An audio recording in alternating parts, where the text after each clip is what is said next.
Salut à tous, et on se retrouve aujourd'hui pour l'épisode 2 des meilleures astuces pour personnaliser son iPhone. Visiblement, c'est un type de vidéo qui vous plaît, parce que c'est tout simplement l'une des vidéos les plus vues de ma chaîne. Et aujourd'hui, on va voir comment modifier l'interface de l'iPhone, notamment en modifiant l'écran de verrouillage du téléphone, mais aussi en modifiant la couleur de certains textes, en retirant des éléments graphiques du téléphone et en ajoutant d'autres. Bref, on va voir tout ça ensemble et on commence dès maintenant avec la première astuce. Lorsque tu utilises ton iPhone, tu peux voir que l'heure, mais aussi les éléments, notamment le Wi-Fi et les barres de réseau, sont toujours en blanc. Et ça, même si tu te mets en mode sombre, ça reste toujours blanc. Mais moi, ce que j'aimerais, c'est que ça passe en noir lorsqu'on est en mode sombre. Comme ça va matcher beaucoup mieux avec le fond d'écran. Eh bien, c'est tout à fait possible. Il va falloir tout simplement que tu te rendes dans tes réglages, puis accessibilité. Là, tu vas descendre sur réglages selon les apps. Tu vas ajouter une application. Ici, ça va être la première, donc celle de l'écran d'accueil. Et tu vas donc cliquer dessus. Tu vas choisir Inversion intelligente et tu vas la mettre sur oui. Et là, comme tu peux le voir, ici, suivant ce que je choisis, la barre avec l'heure va devenir noire. Et du coup, si je reviens au menu, j'ai bien l'heure qui est noire. Du coup, ça va permettre de matcher beaucoup mieux avec ton fond d'écran.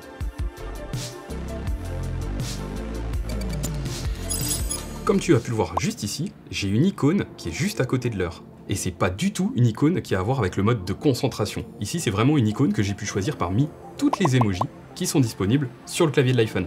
Alors comment l'ajouter? Eh bien, il va tout simplement falloir que tu modifies ton fond d'écran. Donc ici, je me rends dans mon application photo et je choisis le fond d'écran de mon choix. Moi, j'avais mis celui-là. Je vais cliquer ici sur modifier et je vais appuyer sur le petit crayon qui est tout en haut à droite. Ensuite, je vais appuyer sur le plus tout en bas et ajouter texte. Ici, je vais double-cliquer pour éditer le texte et choisir l'emoji de mon choix. Moi, dans mon cas, j'avais choisi le petit singe. Je le mets là et je vais pouvoir éditer la taille en appuyant sur les deux A tout en bas. Voilà, on le met pas trop gros non plus et on va le déplacer en haut à gauche. À peu près, ok. Une fois que c'est fait, on valide le tout et on va tout simplement mettre ça en fond d'écran. Donc on appuie sur le bouton de partage et on glisse sur utiliser en fond d'écran. Ici, on désactive la perspective et on va pouvoir venir caler l'icône où on la veut. Voilà, définir, et on le met sur l'écran d'accueil. Et voilà, le petit singe qui apparaît. Tu peux donc mettre n'importe quel emoji, et surtout, ça n'aura pas d'impact sur tes notifications, contrairement au mode de concentration. L'écran de verrouillage de l'iPhone, il est bien sympa, mais honnêtement, depuis iOS 7, il n'a pas vraiment changé. On a toujours l'heure qui s'affiche au-dessus, avec la date, les notifications, et ensuite les deux raccourcis pour la lampe torche et l'appareil photo. Mais moi je trouve que l'ancien système qu'il y avait avant iOS 6, où on devait déverrouiller le téléphone en glissant de gauche à droite, était assez sympa visuellement. Et bien en fait on va pouvoir le faire revenir avec cette manipulation.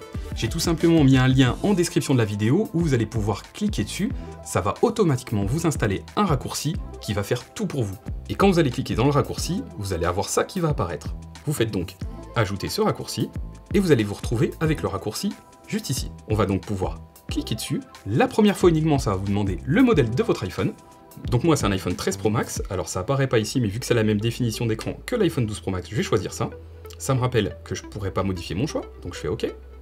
Et ici, ça va me proposer de télécharger du contenu. En fait, ça va me proposer de télécharger les images qui permettent de faire l'effet comme si on pouvait glisser de gauche à droite pour déverrouiller. Donc là, on va lui demander de télécharger le contenu. On va lui autoriser l'accès Internet pour télécharger. Ici, on fait OK. Et ça nous ouvre automatiquement l'application fichier sur ce dossier, Classica LS.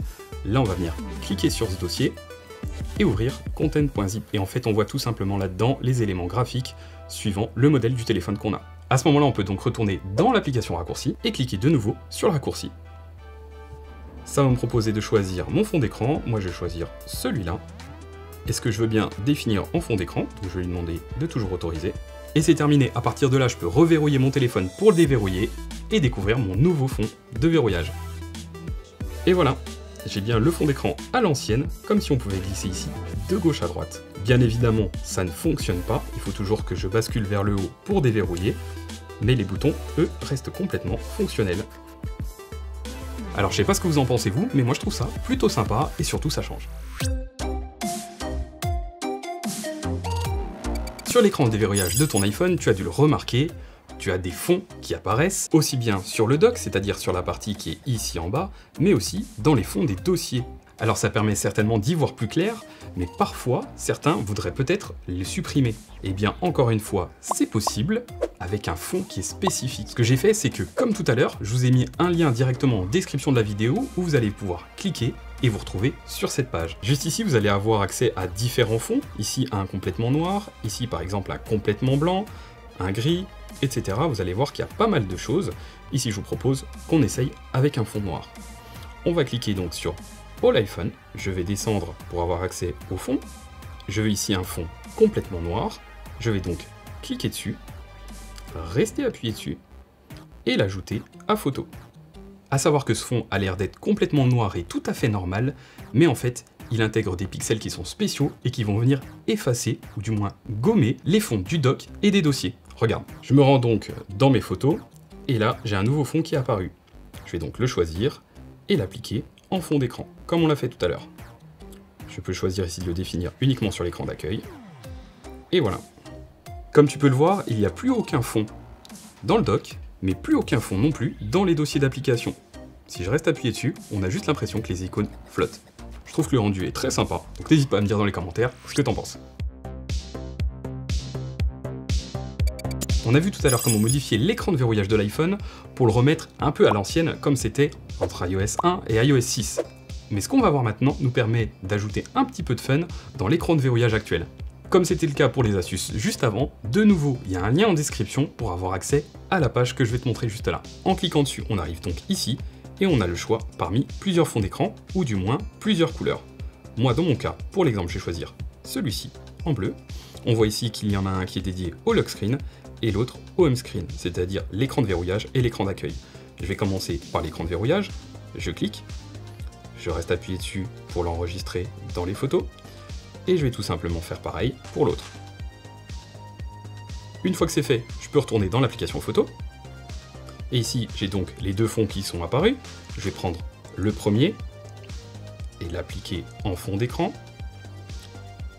Je vais bien penser à désactiver la perspective et le définir en fond d'écran pour l'écran verrouillé.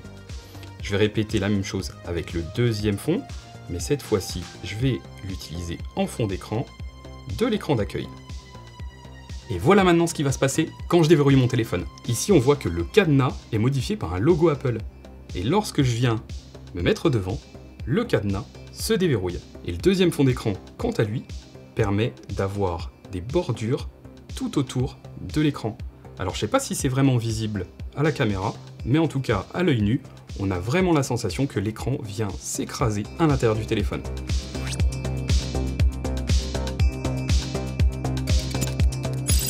Donc on l'a vu, la modification précédente permet de modifier un peu l'écran de verrouillage actuel de l'iPhone, mais on peut aller un tout petit peu plus loin encore. Ici on voit que j'ai la date et l'heure qui apparaissent, et le petit message qui dit de balayer pour ouvrir, qui apparaît tout en bas.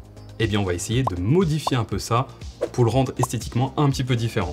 Et pour le faire, on va aller dans les réglages, se rendre dans accessibilité, et comme tout à l'heure, on va aller dans réglages selon les apps, toujours dans l'écran d'accueil, et cette fois-ci, on va aller dans texte en gras, on va l'activer, et on va aller dans police plus grande, et on peut le mettre au maximum.